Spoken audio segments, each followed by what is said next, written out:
안녕하세요. 연무동산입니다. 얼마 전에 금융위에서 20개의 대부 업체 광고를 했던 게 기억이 나죠. 왜 그랬는지 모르겠습니다만 지금 대출을 묶고 특히 전세 대출까지 묶음으로써 어떤 일이 벌어지게 됐는지 한번 보시겠습니다. 이제 몇 배 비싸도 대출받아 다행이다. P2P나 사금융으로 내몰린 전세난민. P2P 대출 금리가 한 10%에서 12% 정도 될 겁니다. 그래서 1금융보다 거의 3배 이상 비싸죠. 상호금융, 저축은행마저 대출 중단. 돈구멍 찾아 초고금리도 감수할 수밖에 없다. 총량 규제 역풍은 오롯이 서민 몫이다. 지금 9억 이상, 15억 이상은 대출도 거의 나오지 않는데 지금 실제로 대출을 이용해서 전세로 가시거나 매수를 하시려고 하는 분들에게 오롯이 이 타격을 다 받고 있는 거죠. 자, P2P 대출에 대해 아시는 분 계신가요? 정부가 우수 대부업 추천해준 리스트 못 봤나요? 1금융 밑으로 내려가면 다 대출해줘요. 그렇죠. 대출은 여러분들이 발품을 파시면 대출은 됩니다. 이자가 세죠. 대신에 자, 1금융은 물론 제도권, 2금융에서도 대출을 받지 못한 사람들은 이제 4금융을 이용해서라도 급한 불부터 끄자는 분위기다. 일단 빌린 후 차후에 제도권 금융으로 대환하는 방법을 고려하는 이들도 적지 않다. 내년 1월 1일이 되면 다시 리셋이 되기 때문에 그때 제도권 금융으로 대환을 한다라는 전략을 세우시는 분도 있겠죠. 자, 8일 한 대출 비교 플랫폼에도 전월세 보증금 등의 용도로 P2P를 이용한 사례가 늘고 있다. P2P는 아직 총부채 원리금 상환 비율 DSR의 규제 대상이 아니다. 이미 대출을 받았더라도 신용도와 소득 수준에 따라 추가 융통도 가능하다. P2P 금리가 주택담보대출은 7에서 10, 개인 신용대출은 5에서 20%, 그래서 평균 아까 말씀드렸듯이 10%에서 12%가 평균이라고 보시면 됩니다. 1금융권에 비해서 월등히 높죠. 자, 사람들이 돈구멍을 찾아 붐비는 이유는 서민들의 마지막 자금 창구인 2금융까지 대출이 막히고 있다. 상호금융에서도 돈을 빌리기가 어렵게 됐다. 비 또는 준조합원에 대한 전세대출 및 주택담보대출을 전면 중단한 농협에 이어 수협도 신규 가계대출을 전면 중단했다. 신협과 새마을금고의 대출은 아직 이용 가능하지만 이들 기관 역시 금융위원회에 가계대출 총량 수치를 제출하는 처지다.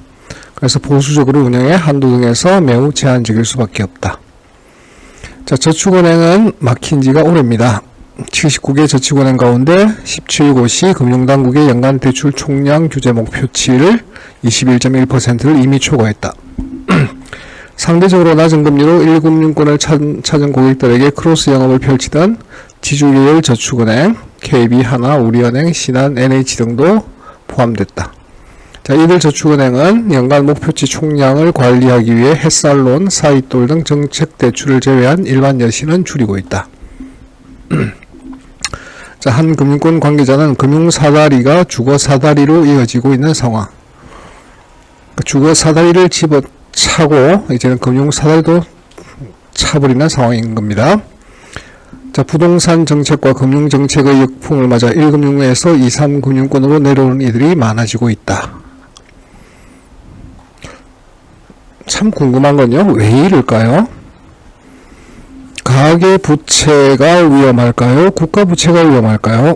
가계부채는 개인이 망하는 거지만 국가부채는 나라가 망하는 건데 지금 가계부채는 개인이 책임지는 거고 국가부채는 국민 전체에 피해를 주는 부채인데 국가부채는 무진장 늘려가면서 가계부채가 많다고 지금 이렇게 때려잡는다. 이유가 가을 이사철에 지금 전세 매물 수요는 있는데 매물이 적지 않습니까? 그러면 수요를 억제해야만 전세가가 상승하지 않는 것처럼 착시를 보일 수 있겠죠. 그래서 그 착시를 보여주기 위해서 일반 전세 대출을 필요로 하는 국민들을 드잡이하고 있는 게 아닌가라는 생각이 듭니다. 지금 10월달, 11월달 전세가 및 매매가가 폭등을 할 상황에 처해 있다라는 건 아마 알고 계실 텐데요. 이 폭등세가 통계적으로 드러나지 않게 하기 위해서 이런 일을 하고 있지 않나라는 생각이 듭니다. 어차피 내년 1월 1일이 되면 은행 대출은 다시 리셋이 되기 때문에 정상적으로 이루어질 겁니다.